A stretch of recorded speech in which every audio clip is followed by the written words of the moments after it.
I'm Jody with United Pawnbrokers out of Jonesboro, Arkansas.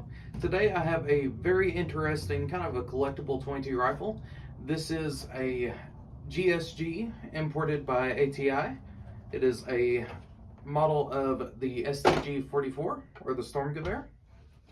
So first things first with this gun, has a really just kind of awesome case with it. Has American Tactical STG44 on the front. As kind of a recreation of the German Waffenot. So whenever you open it, it does have a rope, kind of keeping the lid so it doesn't swing open. You also have a couple nice handles and two latches, and these are lockable. The gun itself, whenever it's encased, does require a tool to get it off. It has 3 screws that are holding it in with a little bit of spray foam to kind of pad it for shipping. But after you unscrew those, you're able to take out the rifle. First you have the main body, then here you have the stock, and the magazine is held in a separate compartment at the bottom. To put the stock on, it is very simple. You have one pin with a detent.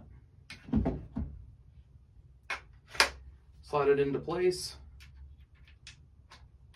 Push the detent through the rear hole. Now your stock is attached. Then your magazine, of course, just slides into place. So this gun is based off of, once again, the STG44 from World War II. It is a 1-to-1 replica, and it's just really neat. It is also correct in weight. It weighs about 9.5 pounds.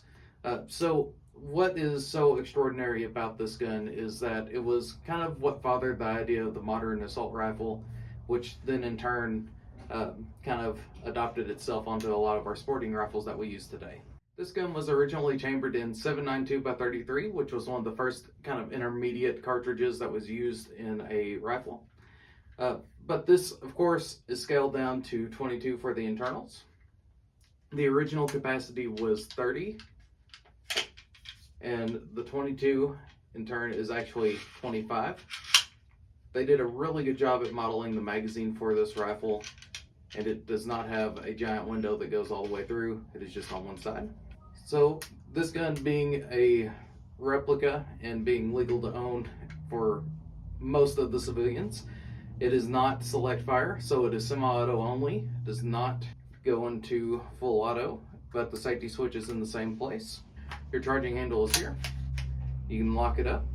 And there's a nice little dust cover that flips up on the side. It goes up whenever the bolt goes forward. For your rear sight, you do have a pretty similar to what you see on a lot of military surplus guns, but an elevator rear sight that is adjustable for windage. And you have a really nice front sight that is almost identical to what you see on like a K98K. For the stock, it does have a cleaning kit insert there. It does not include the cleaning kit. This is a used gun. This particular version was introduced in 2012, so it is kind of surprising to see one that still has the original case with it. And inside, this gun does have the original cable lock, an extra recoil spring, and the original paperwork that came with it. To put this gun back into its case, first, take out your magazine. You put it in the front compartment. Then to take it apart, you just push out that rear pin, remove your stock. Then, whenever you're wanting to put your rifle back in, on the rear section,